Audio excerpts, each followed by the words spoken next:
We didn't even get a Feraqua. I don't even know if she can be summoned at all. But let's see. This is Estelle. She is a talent tank. That means that she will be guarding all the time. And what's even crazier is she has a buff aura if you want. So it increases attack and defense by 5% and increases guard range by 2. So the condition for this increases to trigger is that you have to deal damage. It's actually not that hard. After it increases damage, one ally within one block by 10% for 2 rounds. This is also amazing because it means it will stack with any faction buff. And who has the faction buff for this? It's Joshua. Yay! Okay, so what does this mean? Your guard range is 1. You are an active tank. If you go and deal damage to anything, your guard range goes to 2 for 2 turns. And this is actually great because you have actually 2 turns to reposition and go for another AoE. And I think almost everything she has is AoE, which is amazing. The other thing that's amazing is that she is a spear user and she will get her unique equipment from the event itself. So her unique spear actually is the washing pole. That's the first weapon she starts in the game with. And with the washing pole she has +1 range. And this helps a lot. You can tank from 1 spot away, you can do whatever you want, and increase immediately your blocking range to 2. It could be hard at sometimes to keep the guard up, but this also happens to every other tank as soon as they run out for this one empty turn. Ideally, if your Estelle is really good at her job, she will never run out of guard, and it is the only tank in the game that is capable of doing this. I think that's huge. One problem though, and that is very true for anyone that is not leaden basically, Estelle cannot tank magical attacks by default. So the thing that happens here when you are using leaden instead is that Divine Guard protects against both magical and physical. If you're playing with Freya, you may need to carry both buffs if you want to cover both magical and physical, and the same happens with Juggler. That may be the case as well. So you have to pay attention to wizards getting in range of your units, because Estelle will not protect against this. But you know what Estelle will do? Estelle will punch everyone down.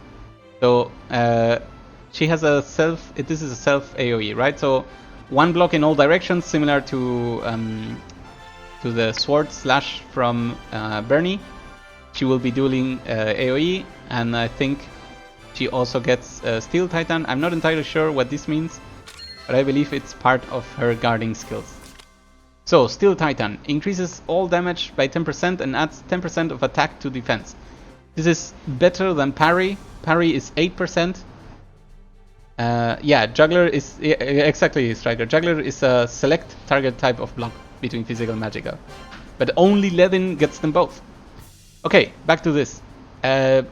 Steel Titan is better than parry. Parry is 8%, and it also increases all damage dealt by 10%, which actually includes AoE. So if you keep your AoEs rolling, because their cooldown is not even crazy, cooldown 2 rounds, if you keep them going, Juggler can cover AoE, that's very true. Okay. Alright, so if you keep your AoEs going with Estelle, you're gonna be able to deal more damage, tank more damage, and go on. On her first tree, Vanguard, she has Cheer. This is actually an extremely weird buff, but it lasts forever. So if you cannot cover your entire team by a faction buff, and you really don't want to bring a faction buffer for whatever reason, Cheer can cover you temporarily. I really do not recommend it though, because it does not deal damage and it does not activate Estelle's guard. On the passives, Heavy Shield is maybe a little bit too focused on tanking, and this is used by people like Vargas, for example, to immediately negate any attack. As soon as this triggers, the damage you take is almost 0, thanks to other passives. And if you really need to replace your PvE tanks for Estelle, you can absolutely go for this passive, but I don't think that is her role in general. Other than that, Armor Pierce deals a ton of damage and decreases the enemy def by 30%. And I want you all to mind that usually debuffs go to 20%, 30% is what's called a heavy debuff, or very few units are capable of this, but some do, and 30% is an impressive number. In general, left is tanking and right is damage. That makes sense, and since you kinda want a bit of both, one note for everyone, you will be using both classes for every new release character. So they eat runestones as a default, and that's perfectly fine because I love these characters, so they can eat as many runestones as they enjoy. On the right side, Skein Staff. This actually is another ability, at least translated from the game, and this skill has your interest, Striker. Okay, let's see. Attacks all enemies in a line, dealing a nice AoE. 0.4 is the highest AoE number that we have right now. Grants Steel Titan for 2 turns. Again, this is proving once again that going offensive on Estelle makes a lot more sense, and the range on this is actually insane. 5 blocks forward is basically keeping you out of range of an enemy melee unit. So an infantry or a spear, they would not be able to counter-attack after you hit them with this. I think this is huge. Moving on to the next class, we have Detect. Detect is cute. It's actually the only 1 point usable thing if you assume that you're always gonna keep Steel Titan up with other skills. Detect increases crit naturally, and if you're dealing a crit, which can also happen in AoE, you will be dealing the skill. It says when dealing damage, and I think this works out of combat as well, so AoE. The thing is, usually we have Detect only on the passive of Elwyn, which is why we don't, at least I don't have a confirmation yet if this works with AoEs as well.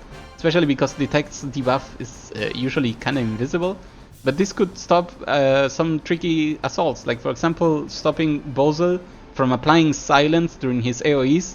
This is huge, so not to be ignored.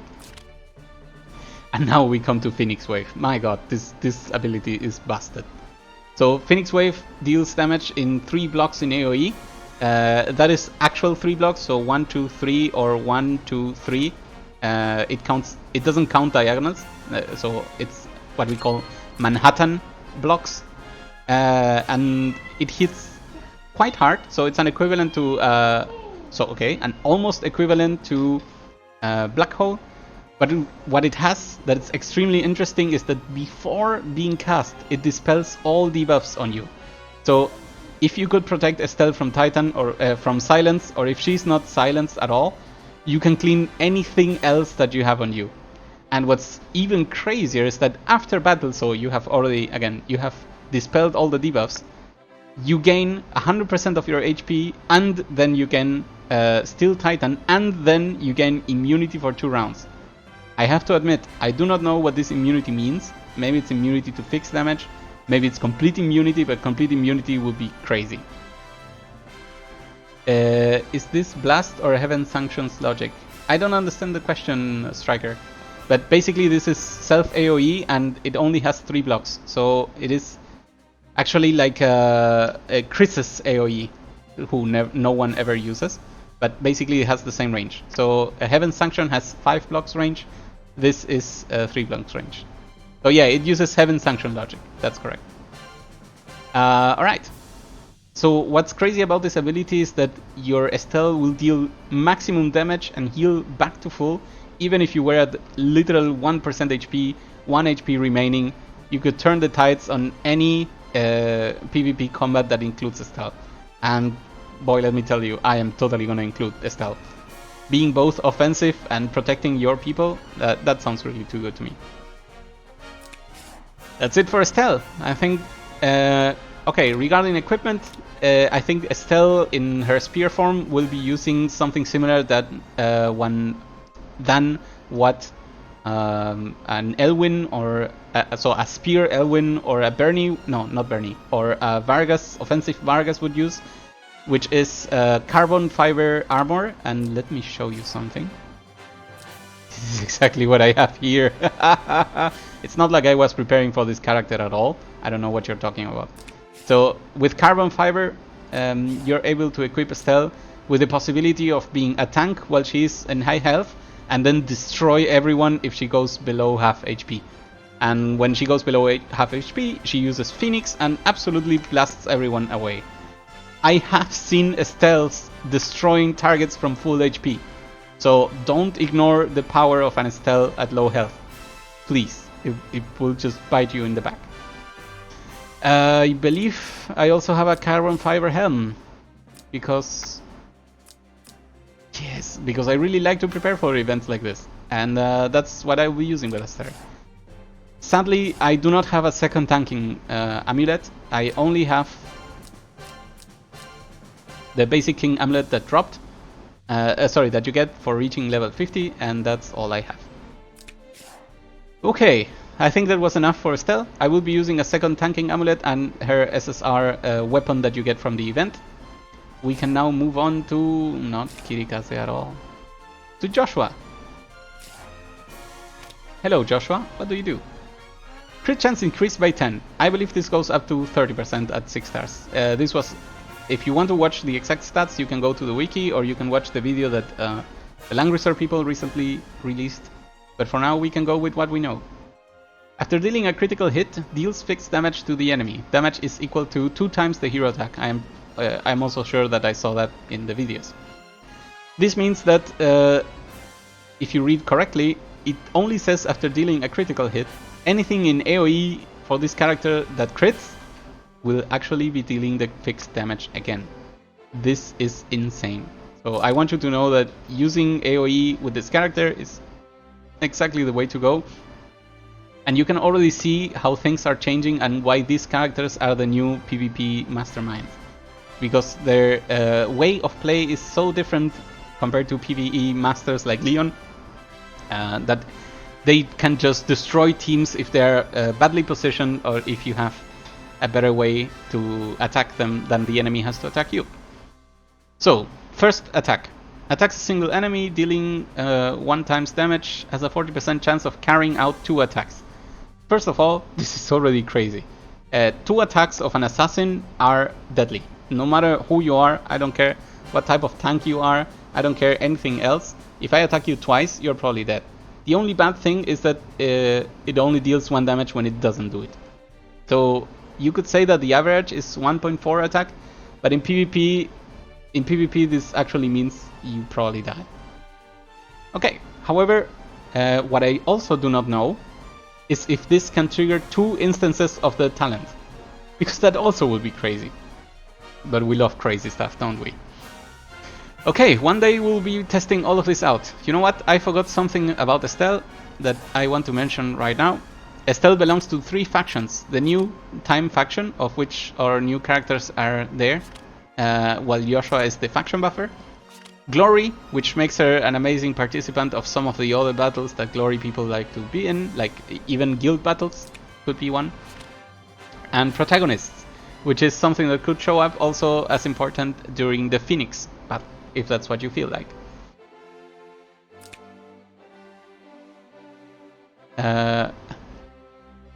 Yes, so Striker is mentioning that they added the F for faction buffers, and I think that's also pretty neat, because it lets you know which units to aim for when you don't have them. In the case of Protagonists, it's still only Matthew per person, and in the case of Time, it will only be Joshua for the rest of time, so please be aware of this. Let's go back to Joshua. So, let's look a little... you know what? There's one more thing I would like to point out at Estelle. Estelle's soldiers can be... Let's see. So the Phalanx, if you want to go basic tanking, Amazon Champion is the best offensive spear troop, so keep that in mind if that's what you want to go for. And sadly she cannot use the tier 3 mates, but otherwise that would be her best unit. So if you're doing PvP, Amazon Champion is probably the way to go. If you're doing PvE, Phalanx is probably the way to go. Also, what's most likely for a lot of people is that Phalanx will be the only unit that they have trained in spears, because who trains anything else than that? I have the Berserkers unlocked, but this will only remain temporary as I unlock all the others while leveling. Cool. Let's go back. Now on to Joshua. So Joshua is an assassin, and as such we should treat him as one. Probably will be using either Mist Dancers, or I don't think Shinobi is the right way to go. So probably Mistancers or Firebrand Snipers if you want to deal some extra damage after battle. But in general, because we'll be using AoE a lot, there's just the chance that we go for Mistancer, increases critical hit chance, and then we just get happy when we obtain the crits. Okay, crit kiss only by 10, and then deals extra damage. So those are the fun ways that we could use Joshua's troops. Let's look at Joshua's abilities now. Alright, so we have shown the first double tap ability. Now we go on to the first passive. This is a 2-point passive, so be careful with those. Crit damage is increased by 20%. This sounds like a lot, but it's actually not really that much. When dealing critical damage in battle, all damage taken is decreased by 30% after battle. That's one turn. Be very careful with abilities like this. They sound like they are crazy from time to time, but all this does is that there's a 30%... Sorry, when is it? Okay, never mind. I thought it was a 30% chance after dealing crit. My bad. This actually means that if we deal a critical hit with any of our AoEs, we will be taking 30% less damage in the counterattack. That's actually pretty good. By counterattack, I actually mean whatever the enemy does after and not during the battle, okay? So that's true. Two sides. First one, Executor. Goes for Ninjutsu. All passable terrains are treated as planes. If the terrain increases depth, attack increases by the same value. This is the one passive that you will probably be using with Joshua. And it has two extremely good effects. The first one is that you basically become a flyer, except for cliffs and other terrains that you cannot be in, like air. But if you go to a mountain... Okay, Striker is informing us that Estelle's Phoenix Wave is complete immunity. And I really don't need to describe how this is absolutely insane. Especially in a PvP match, where you go like, okay, my Estelle is now here, and I would like you to attack it all the time you can. Phoenix Wave was also her final blast in Trails in the Sky, and that's why it makes a lot of sense. And it really did all the things that it's doing right now. It also costed a lot of MP to use, but MP is not a thing in this game. Don't we love it? Okay, you will be using Ninjutsu for Joshua, and if you park yourself in a mountain with a 30% def, not only will you be killing everything, you'll be increasing defense by a lot, and he actually gets to survive a lot of attacks. So in counterattack, you probably can destroy a lot of people by doing this.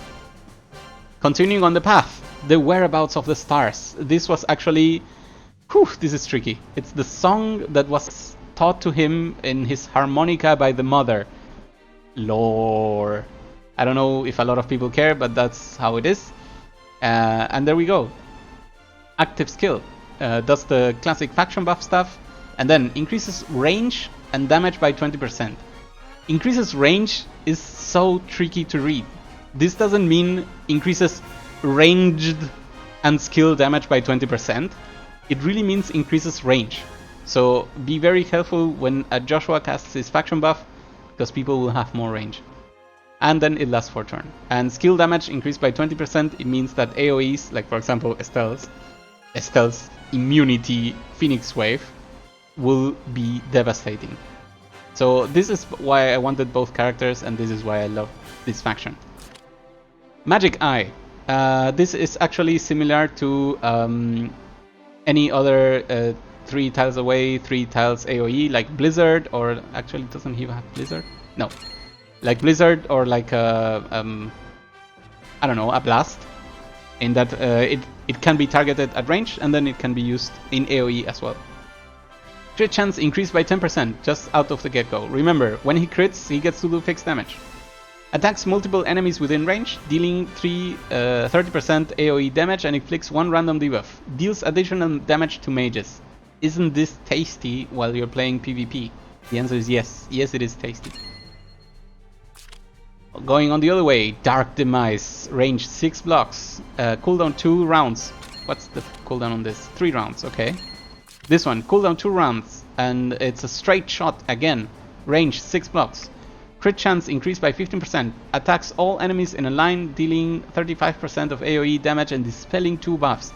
Amazing ability to use in PvP, because this could outrun almost any other unit that is not a cavalry or a flyer.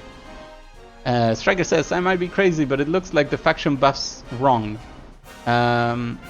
Striker, can you tell me if you don't get range from it? Because I'm getting reports from two sides.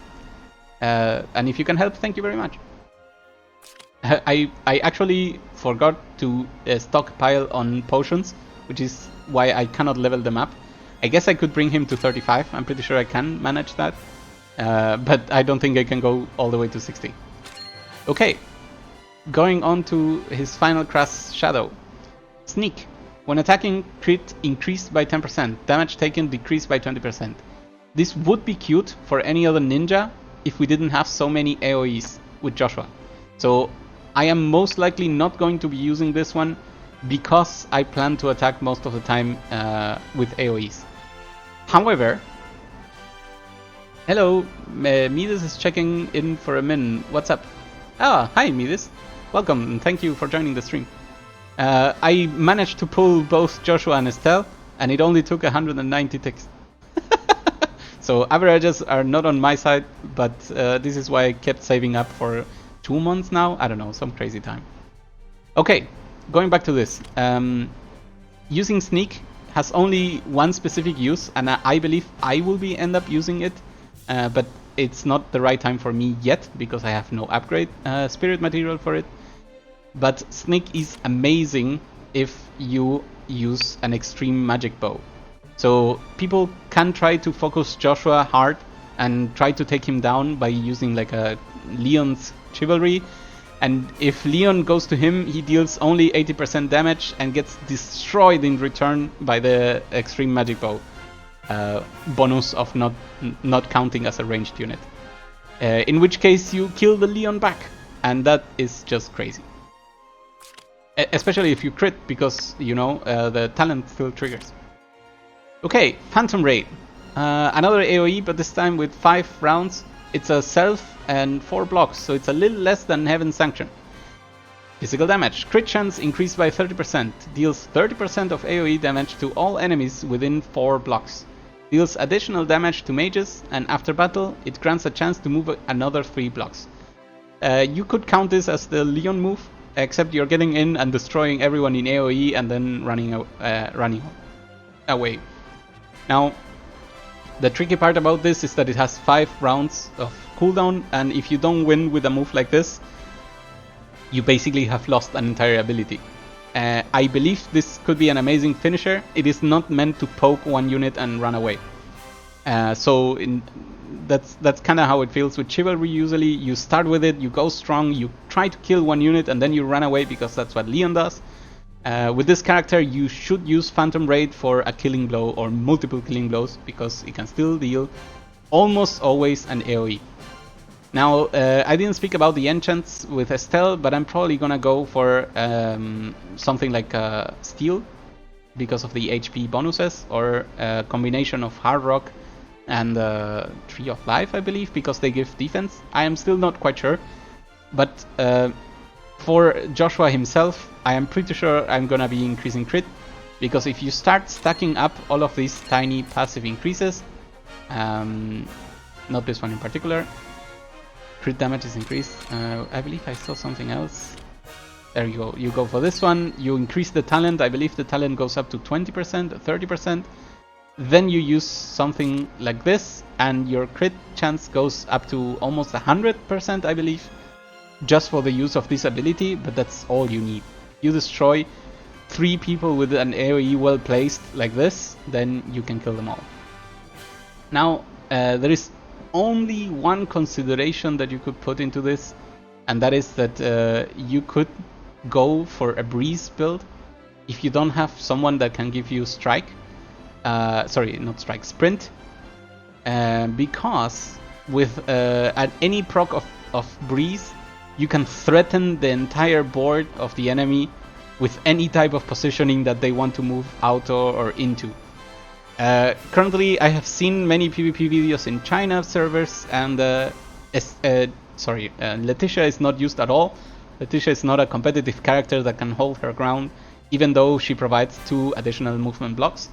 But Matthew is, And Matthew will soon gain, whenever the time is that we get the next time rift, will gain the 6th star. This turns him into an SSR character. Okay, Striker confirms the faction buff does not increase range.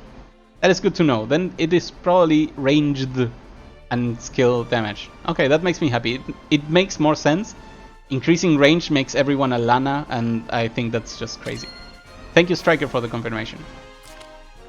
Okay, going back to Joshua. Okay, so the explanation was that Matthew is being used in current China servers because Dragon Matthew, I hope you all roll Dragon. I think it was recommended a lot in the threads that came during release. If you haven't rolled Dragon Matthew, it is fine. The only thing it says is increase AoE damage. Okay, that sounds good. Okay, so if you roll Dragon Matthew, you will have access to Sprint. And Sprint can be used to give a boost to other characters like Joshua in this case. The buff after it's applied. Cool.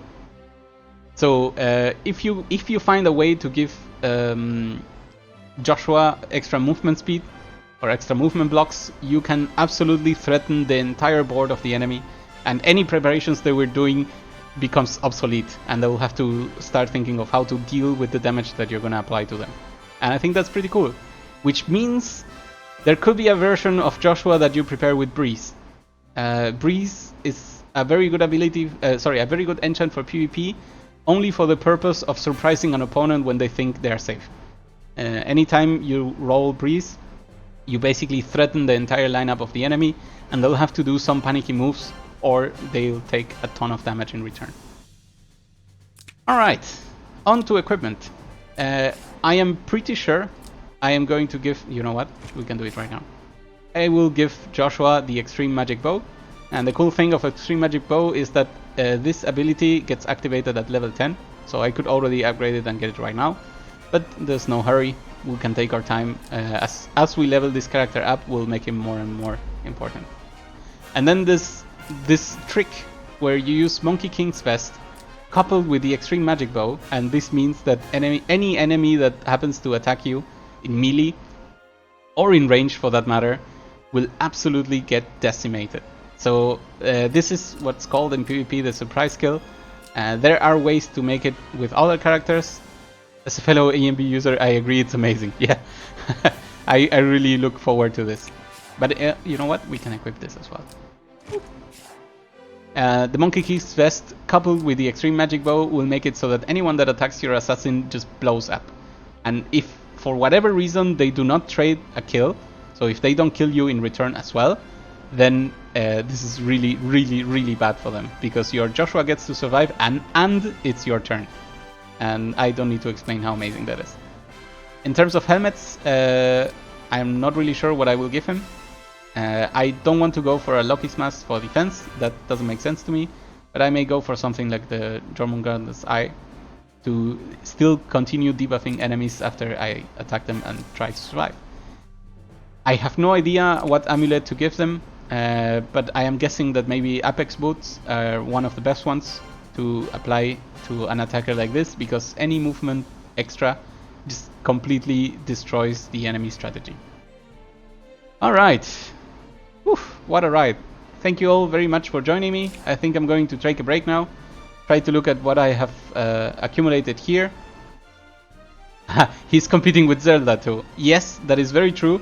I am a lot of a collector, you could say, and I really wanted to have both Joshua and Zelda, I don't know how to pronounce her at this point. But if they were to compete, I am going to choose Joshua every single time. And that's very sad for Zelda. She's very cute and her ability is amazing. But I really, really, really like Trails in the Sky. Okay, thank you all for joining me. I'll be taking a break now. Maybe I'll come back later with some more videos about the event missions. Maybe not, we'll see. But for now, I have to take a break after all of this discourse. I hope you have enjoyed hearing me, and I'll see you next time. Good luck with your rolls.